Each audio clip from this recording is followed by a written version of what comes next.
तुमचं आमचं हक्काचं न्यूज चॅनल म्हणजेच विश्व विशाल न्यूज चॅनल. आजच चॅनलला लाईक करा, शेअर करा आणि सबस्क्राईब करा.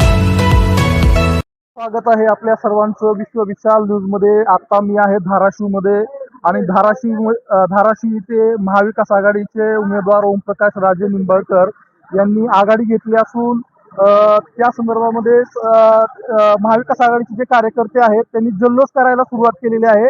तर आपण त्यांच्याशी संवाद साधूयात, बघूयात आपण त्यांचं काय मत आहे. आपण काय सांगाल, तुम्ही जल्लोष चालू केलाय? जल्लोष चालू झाला ना. जल्लोष आमचा कालपासून चालू झाला बर. जल्लोष कालच आम्ही शहरात डिजिटल वगैरे पेढे वाटून गुलाल उठून कालपासून 3 दिवस झाला आमचा जल्लोष चालू आहे. परवा दिवशी गुलालाचे पोते आणले, फटाके घेतले, सगळं घेतलंय. कारण का आमचा विश्वासच तेवढा आहे. आमचा उमेदवार जो निवडणूक आज जो लढलाय आणि आज जे तुम्हाला विजयाकडे वाटचाल दिसते ते फक्त त्यांच्या फोनच्या श्रेयावर झाले. बर. एक म्हणजे असं दुसऱ्यासारखं नाही, परंतु आता भविष्यात आमचा उमेदवार विकासच करून दाखवणार आणि कमीत कमी विरोधी पक्षानं इथून पुढे 25 वर्ष तर कोणीच नाद करायचं नाही. कोणीच नाद करत नाही. 25 वर्ष तर नाद करत नाही. नादच करत नाही कोणी. काय कुठल्या मुद्द्यावरती निवडणूक झाली असं वाटतंय आपल्याला, आणि कशा पद्धतीनं प्रचारामध्ये वेगवेगळे मुद्दे घेण्यात आले होते? निवडणूक जे मुद्द्यावर झाली ते सगळ्यात पहिल्यांदा 5 वर्ष खासदार असताना शेतकऱ्याचे प्रश्न यांनी संसदेत मांडले. आरक्षणाचा मुद्दा असेल संसदेत मांडला, कुठलाही विषय असेल प्रत्येक वेळी संसदेत. विम्याचा प्रश्न, विम्यासाठी तर आमच्या आमदार कैलास दादाला 11 दिवस उपोषण करावं लागलं होतं. 11 दिवस. आणि हे महत्वाचे मुद्दे आहेत. सामान्य गोरगरिबाच्या शेतकऱ्याच्या बांधापर्यंत पोहोचणारे हे आमचे नेते आहेत. आणि तुम्हाला विजयाची खात्री आहे? खात्री म्हणजे 100% खात्री आहे. 100% खात्री आहे. त्यामुळे आम्ही 3 दिवस अगोदर पासून जल्लोष चालू आहे. 3 दिवस झाले आधीपासून जल्लोष चालू आहे. हे काय म्हणतात बघा, काय सांगाल?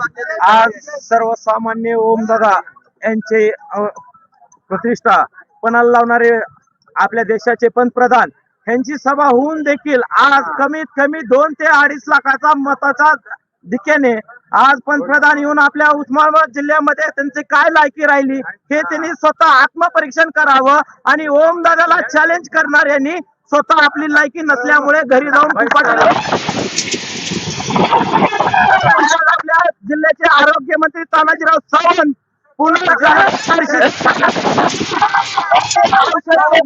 पाटील आणि उमरगा यांचे 5 आमदार असूनही काही यांची आत्मचरित्र करावं आणि ओमदादाची पावर काय आहे ती सर्वसामान्यांनी दाखवून दिलेली आहे. आणि ह्यांना ज्या आपली जागा आहे त्यांनी आपल्या घरी बसावं एवढी आमची विनंती आहे. आपल्या बरोबर एक निष्ठावंत शिवसैनिक आहेत जे की आपण त्यांच्याशी चर्चा करूया. काय म्हणतात ते काय सांगाल तुम्ही?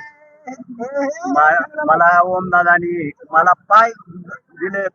बाळासाहेबाचा एक निष्ठ कार्यकर्ता आहे म्हणून मला तरी पाय दिले. त्या मोदीला सांगा आज धाराशिवात ओमराजाला चॅलेंज करायचं नाही. मी जिवंत आहे तोपर्यंत वाघ आहे. वाघ वाघाच्या पुढे झुकावंच लागणार. धाराशिवचं नादच करायचं नाही हे माझी जाहीर आव्हान आहे. तुम्ही काय सांगाल?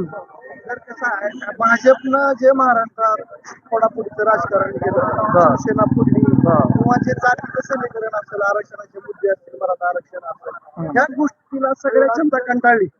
आणि इथले स्वाभाविकच इथले स्टँडिंग झाला यांचे काम करायची पद्धत. त्याच्या अगोदर ते रवी गायकवाड होते, ते झोपायचे संसदेत जाऊन. त्याच्या अगोदर डॉक्टर पद्मश्री पाटील हे लोक झोपायचे. तसा नेता झोपत नव्हता. योगा करणं आदर्श घेण्यासारखं ह्या माणसाकडनं भरपूर गुण आहेत की काही लोकांचं काम केलं पण काही मोदीला कंटाळून लोकांनी किंवा ओमदादाचं जे काम करायची पद्धत आहे हे बघून हे जे मताधिक्य आहे ते काय सर्वसामान्य लोकांना प्रेम आहे ओमदादा.